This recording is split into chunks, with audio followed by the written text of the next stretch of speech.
we were in a different environment here. Now we're gonna get this patient all dialed in, and we're getting get going, especially if we see their vitals, right? So real quick in the vehicle, we're doing ABC, checking their medication. Then we're gonna get them out as soon as possible, and then we're getting them on this backboard in the ambulance, strip and flip. Okay, decap BTLS from head to toe. Because we know, based off of the mechanism of injury, right? We got the star pattern. There's a head injury, right? Then we could possibly have a crushed steering wheel. What does a crushed steering wheel tell you? A chest injury. What does a blunt chest injury sometimes will bring? Internal bleeding, or what else to the heart? Punctured. You got it. I know what you. Punctured lung. Bring it.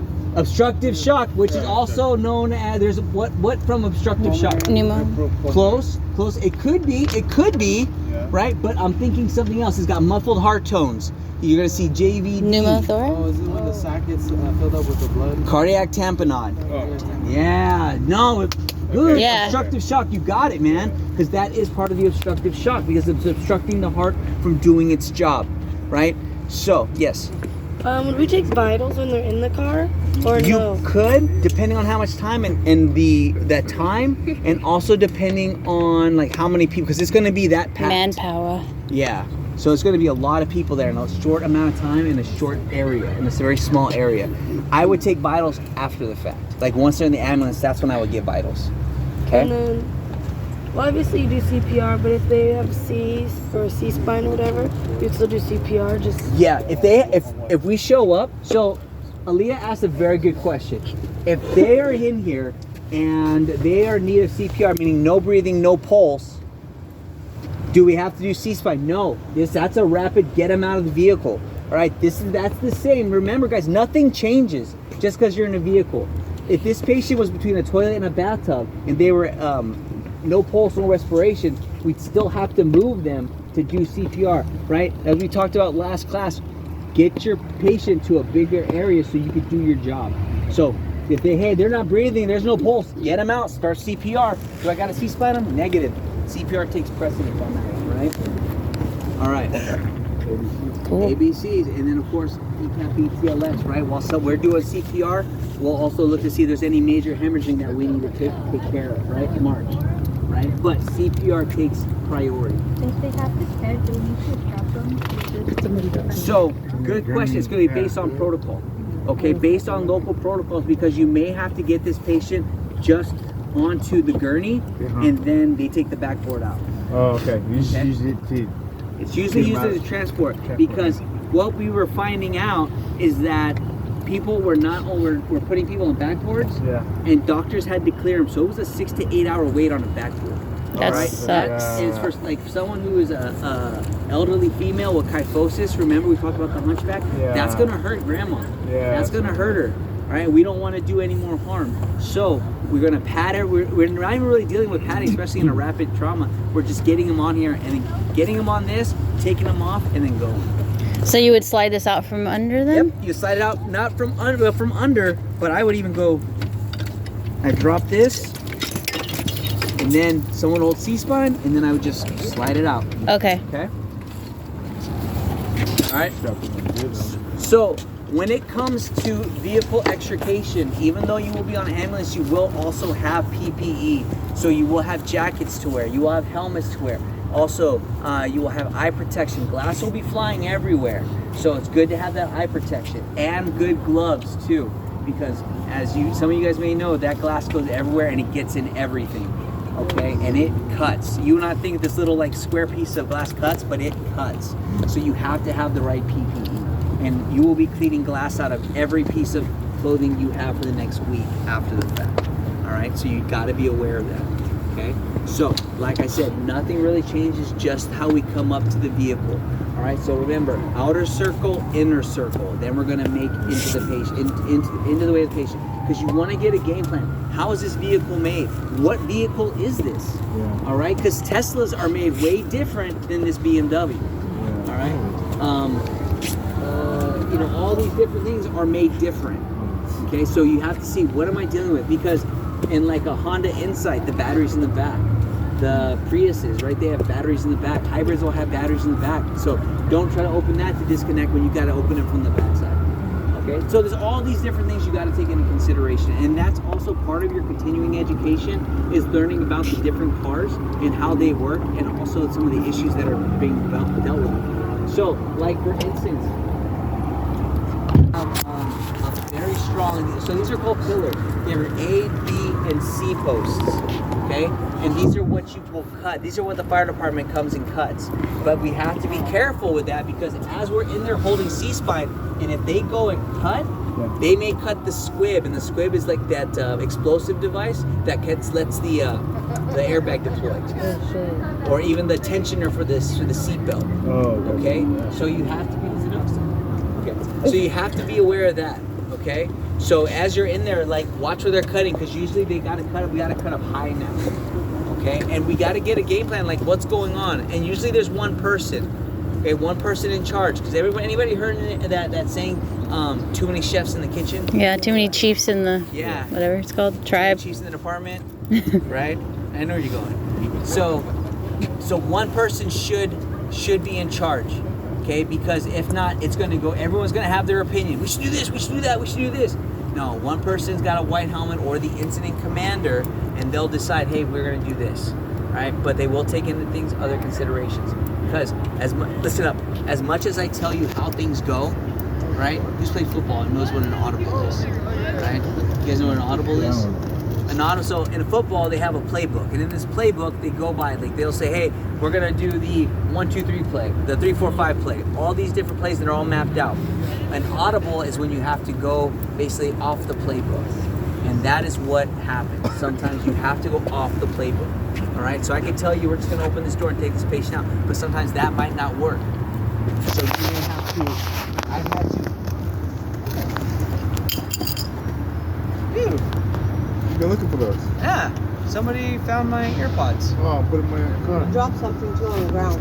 Oh yeah, it's a key ring. I'm not worried about it. My wow. AirPods. Hey, that's good. Hey, all right. That's Hey. nice. It's all Good right. person. I thought you put them when you parked there, dude. Okay, goddamn. No, I Like when you did. walked around, I thought you put them like that. I thought they were your keys.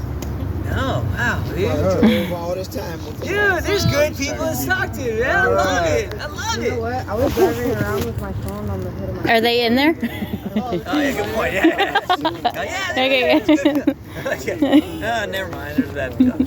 Anyway, so I've had to actually do it to where I've had to break the back windshield, climb in, come over the back seat, recline the seat all the way back, and then put the backboard down this way and take the patient out the back window.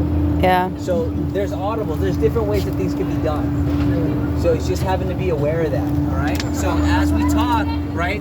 Yes, per the test, these are things that need to be accomplished. But as you get into your career, you're also going to have to learn how to be that street medic, utilize the street medicine. All right. There's a little bit of hood to your job. All right. Utilize it. All right. I speak to y'all know it. Right? Yeah. I'll bet. Things that can happen with you, right? Especially now, Teslas. Once those things start catch on fire, that is like, woo! They stay on fire. Okay. Yes. I knew he was gonna go for it. The squirrel. Ah, very good question. So, hey guys, real quick, Aaliyah had a very, very good question. He'll be back. Squirrel. All of us love. So, Aaliyah had a great question. If we have multiple patients in our vehicle, do we take them all out at the same time? No, this is where triage happens. Who's the worst off? Okay? Who do we get out first? Now, if there was a patient here and a patient in the driver's seat, this patient right here was not that bad, right? I could get them out quickly because I need to get to the other patient who could be worse. Okay, it's talking about that triage, right? This is also real quick. Who is the worst off? And that is knowing your immediate, your delayed, and your imminent. All right, and your there's your immediate. There's the imminent, which is they're ready to die. The immediate, delayed, and walking wounded. So even if we come up to this and we see 4 people in this vehicle, we say, hey, whoever could get out, please get out of the vehicle. Okay, so we can maintain that. Now also, you're gonna have to understand, per this county, the medic the paramedic can clear C-spine. Okay, meaning if they show up and they say, hey, are you having any neck or back pain? And that patient says no, the paramedic can say, all right, cool, you go ahead and get out. Also, in this county, if the patient self-extricates, meaning they get in the accident and they come out, you do not have to C-spine. Now, my neck hurts really bad, I blacked out, I feel like I'm gonna throw up. Oh yeah, by all means, please get that X-collar out and C-spine, okay? But if they're just out being like, I don't know what happened, don't be like, hey, stop, I need to, don't come at them like this, right? No, right? I need to C-spine you, I'm trying to help you, right? You don't do that, right? You wanna go ahead and if they self-extricate, you don't have to. But again, that is in the protocols and that is your medic will clear that patient, all right? You're there to assist. So, put that on your medic. Hey, do we need to C-spine this guy? Oh, no. I just know your protocols. Coming from the best EMT school in this county, shoot. I got you. Anyway. So, yes. Now, we'll wrap it up here, but when we get back, we're going to talk about other special teams such as water rescue, trench rescue, confined space rescue, wilderness. We'll just talk about it right now. So in the departments, right, there are others more training. So what you're getting right now is a foundation. And then as you move forward, they're gonna ask, like, do you want to go on wilderness training? Meaning being a wilderness EMT, going out to Yosemite, hiking, right? Finding patients, rappelling down, taking care of a patient, and then bringing that patient back up. A lot of fun. I love rappelling. Mm-hmm. I love it. I love being part of our rescue team. It is so much fun. Okay. Then there's also the water rescue. These are going into the water, getting your patients that are like floating or so on and so forth, or diving, dive teams. So those are options for you as well. Again, these are the things where we show up and we need to assess our environment so that we can call for those other teams. Right? Hazmat teams. First of all, where do we park on a hazmat call? Right? Hazardous material. Upwind, uphill, upwind. Upwind. Yes. That I would stomp on that one. All right. There's also trench rescue. I have a couple of videos I want to show you in there of what trench rescue is and how to use it. But it is, as people like do construction, right? There's big holes in the ground, right? If they do not barricade those walls and barricade the hole, that stuff will come down and it does bury people. So there's all types of things to consider once you get in this career field, right? I'm just giving you guys the foundation. Once you start, they're going to build on that foundation, and it's up to you if you want to build a mansion or you want to build a freaking shack. It's up to you, right? This is where it leads up to you guys, all right? But if you're coming from my class, I want to see those mansions, right? You know what I mean, Test Breed. I want to see those mansions, all right? I want to see you guys like, hey, Mr. Campbell, I'm on the helicopter life flight team. Like, what? Yeah, I rappel down into like stadiums and shoot zombies. Like, whoa, I didn't know they did that. Right? Yeah, it's brand new. They just started. Yes. All right. Jaspreet's on the zombie repellent team. Training for that since I was 5 years old. Oh dang, dude, 5? Yeah, let's call it. Yeah, exactly. You know what I'm saying? Call of Duty. Supine.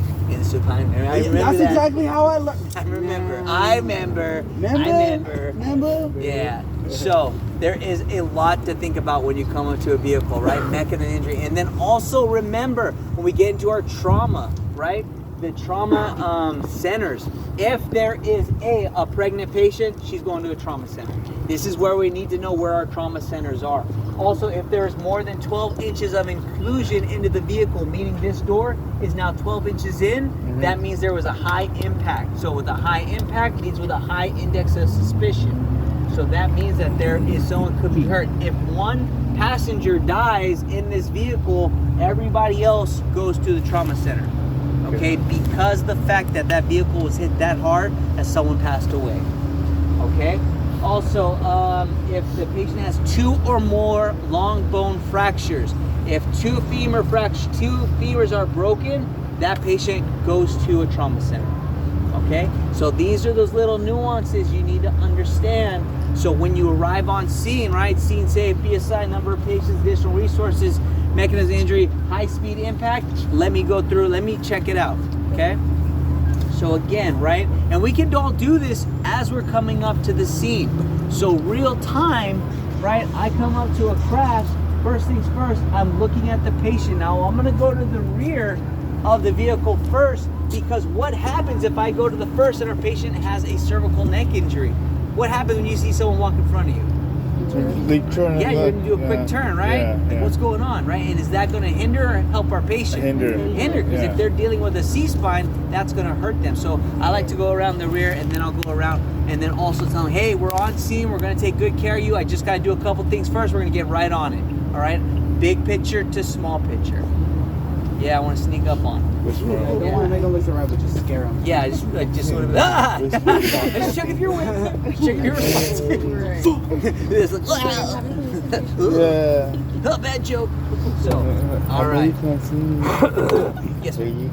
What's the order if they're bleeding? Same thing. Nothing changes, right? That's our Major hemorrhaging is first. Now, can we do a couple things at the same time? Yes. All right. So, if Aaliyah, you show up on scene, right? I'm in here, and you open that door, and blood just starts coming out. Okay. This is where it's gonna start getting into that leadership. Okay. Say it's you and Bree on scene, right? You open that door, you see blood come out. You're like, all right, Bree, I need you to get C-spine. I'm gonna take care of this blood. Okay. Let's tackle that. Then we're gonna get into the airway, breathing, circulation. Right? We're still following, right, the order of things, right? But Yeah. it's about that delegation, and it's about that talking to people and that leadership quality. All right?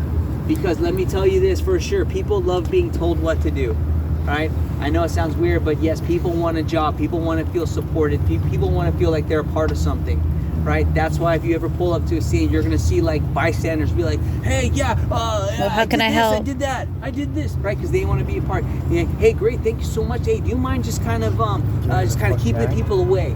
Yeah, yes, sir. I will happily. Blah blah blah. Right? That's what happens. So when you kind of take authority and take leadership, right? People look for that because in a chaotic situation, people look for they're gonna solution. People look for the leader. All right. And right now, believe it or not, when you wear this, people look at you like they know what they're doing. All right. One thing that you guys will understand from now on is that when you have this little badge on, you are now put to a different level of people. All right. When you walk around, right, like Megan and Alejandro, when you walk around with your fire shirt, right, you're like, oh man, that dude's a firefighter, right? It doesn't matter if it's day 1 or day 30 or year 30. It doesn't matter. People are gonna look at you like they know. All right, especially when it comes to like families, right? Like you guys remember when we telling you, like you're gonna go to that party and they're gonna be like, "Ay, mija's in ENT school. She's a doctor." Hey, mija, what is this? Tío, I don't. You're having a heart attack. Yeah, right. Pero I've had it. You've had it for like 20 years. Pero you're a doctor now. Right here. All I do is pray for you. Yeah, it's a big sana on your way. I feel better. That's the Modelo talking, uncle. All right, anyway, so that's kind of what I want to get on. So again, this is why we're going to check out our rigs in the morning. We're going to make sure they're dialed in, right? Because it's not about us anymore, right? Now it's time to prepare your job, prepare for your job like someone's life depends on it, because it does. Yeah. It does, 100%, okay? And knowing what you know now, let's put you guys in a perspective, right? So knowing what you know now, you're at the little fiesta at home, right? You're having, everybody's coming over, blah, blah, blah, right? Someone goes down, all right? They're having a heart attack, God forbid, but you understand. You understand what's going on, right? You understand you can't jump in. You got your CPR, you're doing that, right? Someone calls the ambulance comes in, right? Some guy comes in, less like, oh, I don't know. Knowing what you know now, you're gonna be like, that's unacceptable. Right? That's unacceptable. Know your job. Know your job 100%. All right? Cool. All right, off my soapbox. Let's get this guy going back. I'm going to go park this thing. I might just cruise the parking lot a little bit.